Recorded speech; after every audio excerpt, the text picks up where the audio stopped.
we have the wherewithal and the capacity to do more together. And Mr. President, we will be exploring opportunities for trade events, for investment, working together in the frameworks that exist, whether it is on climate. You remember, Mr. President, we had the Africa Climate Summit that I convened in Nairobi, and we changed the narrative of the African continent. Instead of us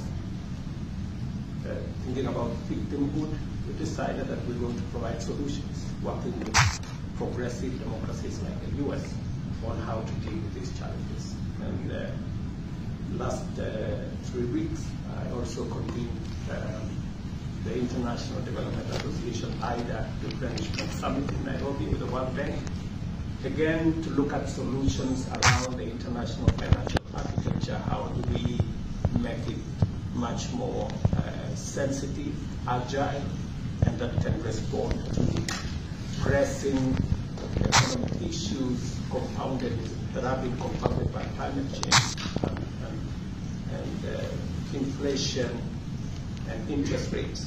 And I'm very proud, Mr. President, that the United States is working with us towards resolving the challenges that face us, but also exploring opportunities for trade, for investment in areas of technology.